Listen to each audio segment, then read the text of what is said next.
So one thing that we really haven't seen is our front seven being totally healthy. And we were kind of questioning, how do we get all of these guys involved? We got to give a shout out to Dan Quinn, because he's made things work just mismatching guys here and there. But we finally get the whole cast back. And once we got these guys back and we just study it a little bit more, it looks like defensive end is one of our better position groups, right? Which is why I call it end game, right? Now they can call it different things. Y'all probably call it NASCAR. They probably call it blueberry popsicles, whatever the hell you want to call it. Whenever, I'll say, 3 or more of these dudes are on the field at the same time, right? And they can be all mismatched, right? You can have speed on the outside with Randy and Micah. You can be more powerful on the outside. You can have 4 ends and, maybe an anchor guy. I'm going to show you a little bit of that later. On this play, let's just see what happens on this play, right? Let's just take a look and see what happens on this play. And this is the one thing that we always talk about. Big pressure right here. This is one thing that we always talk about. What happens when you can't double team D-Law and you can't double team Micah and you can't double team Randy Gregory? You just get this front to where everybody kind of just got to be responsible for their own man. And you got to do things like either get rid of the ball quickly or make bad passes or just get your ass sacked, right? These are just things that are inevitable. And I'm not making a Thanos reference here, but it's inevitable. You know what I mean? Even if you look at the depth guys, right? Think about what we're doing with Basham and Armstrong, to where Armstrong probably can't be a guy by himself. Or, Jets fans were kind of coming at us like, why are you excited about Basham? He's not good. Well, Basham and Dorrance, in context of damn D-Law, Parsons, and Gregory, those dudes can make things shake. Then we got Chauncey Golson, who's just kind of sitting around not doing anything, just ready to play whenever we're asking him to, right? It's just something special about this position group, man. And whenever you see 3 or more of these guys on the field, Dan Quinn likes to mix and match them a little bit. When you see 3 or more of these dudes on the field at the same time, man, magic just happens. Let me show you another example. Here we go. We got a 5 defensive end counter. 1, 2, 3, 4, 5. We even got a Neville Gallimore sighting here at 0. So that's fun. Let's just take a look at this play and see what happens here. I think this is the Randy Gregory interception. 100%. And look, just imagine, what if this was a worse defensive end lined up at right defensive end? We're finally healthy. We get to have a gangster at every single position of the field. This is fun. This is fun. And this is going to pay off in the long run, right? And there's going to be somebody hating in the comment section like, but Voch, the Washington football team's offensive line isn't good. What's going to happen when you run into a good one? And my answer to you is, where are these good offensive lines that you speak of? Where they at? It ain't many of them. You might get 2, and even that offensive line ain't bulletproof. Show me the offensive line that got 5 guys across the board that you feel really good about. That definitely doesn't exist. So if that's the case, cool. If you got a right guard that ain't good, then we're blitzing Micah in that gap. If you got a left guard that ain't good, we'll line D-Law up in that gap and rush him from B. If your tackles ain't good, we're gonna smoke your tackles from the outside. That's how life works. Randy Gregory with the length, tipping it to himself, end game. So we were saying earlier, all these guys can be mixed and matched. That's another, positive thing about this, right? You'll never get used to one look. Sometimes we're more powerful on the inside. Sometimes we're more fast on the inside, fast on the outside, whatever you want to do. This time we got Micah and Dorrance on the outside. But D-Law is out. He's also an outside guy, so I imagine he's going to work his way inside at some point, or a gap exchange is coming. Randy's big enough to where he can play all over the place, and you're not really missing anything. You see what I'm saying? It's versatility. All 5 of these dudes can play everywhere. They're all run defenders in their own way. Fantastic pressure here. They're all run defenders in their own way, whether they're native left defensive ends, whether, it's Randy Gregory, who's a pretty good speed contained guy, or whether it's Micah Parsons, who's just a regular ass linebacker who's great in run defense, right? All these dudes give you something in the run game. Then there's the pass stuff that they do, bro. And you really only see end game on these 3rd down rushing plays or whatever. So you really won't have to see them in run downs, but we're versatile. So if they try to be sneaky, it may be 3rd and 8. They may run the ball to get into a shorter 4th down territory. We still got run defenders on the field. Let's take a look and see what happens on this play here. Dorrance getting upfield, getting busy. Randy's upfield and B gap, getting busy. We got Basham on the spy, which is hilarious because Basham was just the rush guy with Micah as the spy guy. Well, we're going to switch those dudes up. We're going to rush Micah from the outside. We're going to spy Basham. Hey, man, be consistently inconsistent, right? We even get a hit on the back end, and that was that play. Let's see what else is going on. I never would have thought I'd ever utter the words that pass rusher has been the Cowboys' best position on defense. I don't know. Somebody pinch me. But here we go. We got 3 ends on the field, right? We have Lawrence, Micah, and Demarcus. Let's see what's going on here. Let's see what's happening here.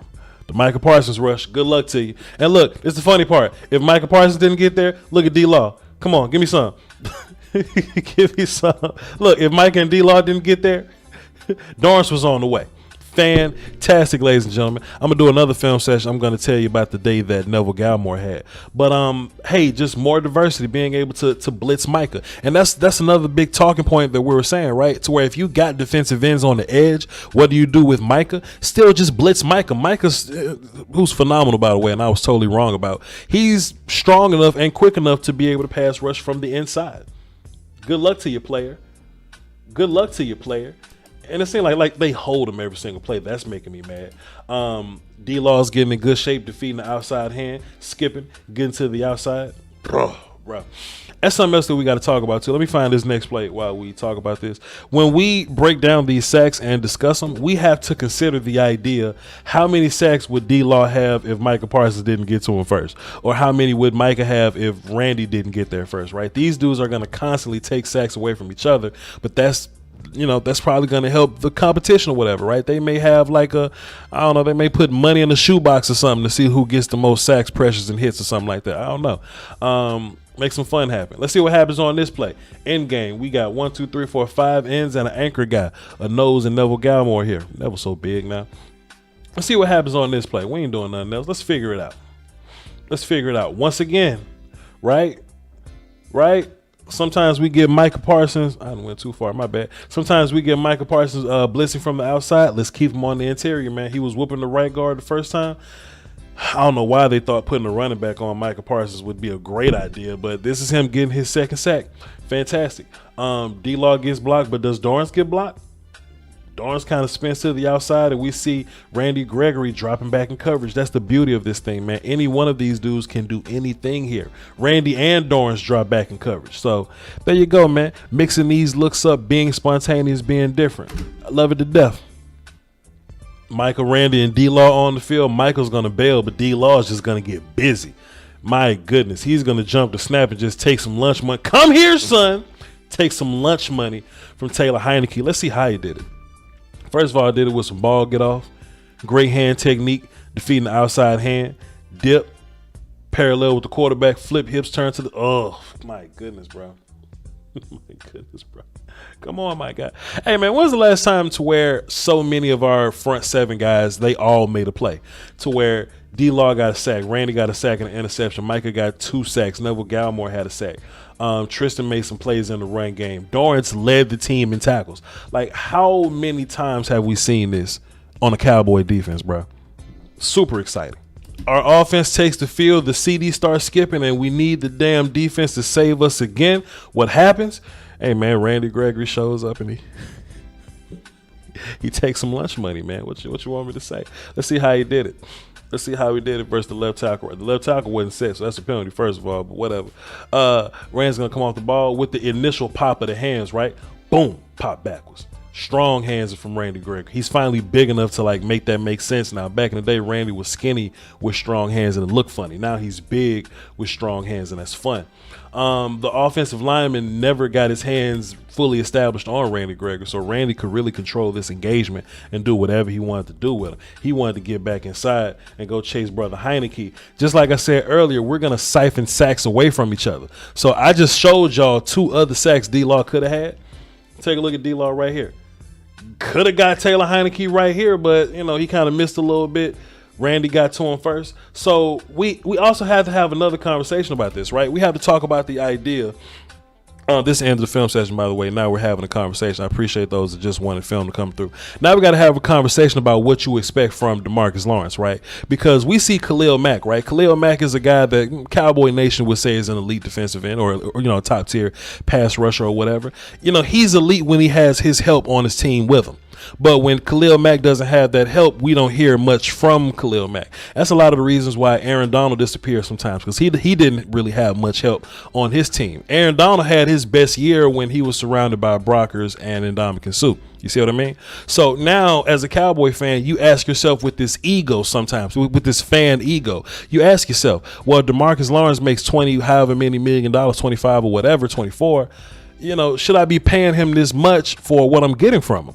Well, if Demarcus Lawrence is paying defensive end by himself, which is what we're normally used to, if he's playing defensive end by himself and he's shouldering the load and he's making it to where guys like Robert Quinn can lead the team in sacks, then Demarcus Lawrence looks like he's not making his money. But if he's making $27 million and then you show what Demarcus looks like with help around him, with a Randy Gregory around him, with a Micah Parsons around him, and in proper context with a Dorrance Armstrong and Terrell Basham around him, right? What does Demarcus Lawrence look like with proper help?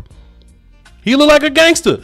He looks like a genius. He looks like an elite football player. So I'm not the type to just take elite football players off the team for no reason. Jeff Kavanaugh, my homie, he says, hey man, don't get worse on purpose. Don't get worse on purpose. You know what I mean? Because as soon as you take D-Law away, then Randy gets double teamed, and this whole thing turns into that again. When the Giants won the Super Bowl, when they beat the Patriots both times, actually, they had waves of pass rushers. They had multiples of them, right? There'll be JPP and Tuck and Osi Umenyiora just showing up out of nowhere. Matthias Kiwanuka, you remember them guys? You know what I'm saying? Just showing up, just being auxiliary pass rusher guys. I think Dallas has that, but we have more than them. Notice I named 3 of them. We got guys. We got a big 3. Then we have a big auxiliary 3, right? Chauncey, Dorrance, and Basham are auxiliary pass rushers. They're complementary pass rushers. They're damn good pass rushers, but they're not even the main guys. Then you got your 3 main guys. Look, man, I know the offense got to figure out their woes and they got to get back on track. And I know that teams are going to look at us and be like, well, they just beat up on the Washington who has a bad O-line right now. But think about the teams that we would play. The Rams ain't got a great O-line. Cardinals don't have a great O-line. Like, we whooped the Vikings already. We saw what their O-line had for us. Who else? The Packers. I mean, their guys. Come on, they're not even healthy right now. So. Yeah, some teams are better, but O-line across the league ain't good at all. So just imagine what our defense, what our front 7 in particular, and we got a cornerback back there that's leading the league in damn interceptions or whatever, and we got a safety back there in J-Ron Curse who ain't missing tackles at all. I think he's leading the league in tackle percentage. Hey, man, what happens when you put all those pieces together and your offense gets back on track and start busting ass? I don't know. You win a Super Bowl or something. I don't know. I appreciate y'all, man. Thanks for tuning in. Didn't want to hold y'all too long. VOCHLOMBARDI on Twitter. Follow me there. And y'all hold it down for the Doski Woski Peasky Whiskey, man.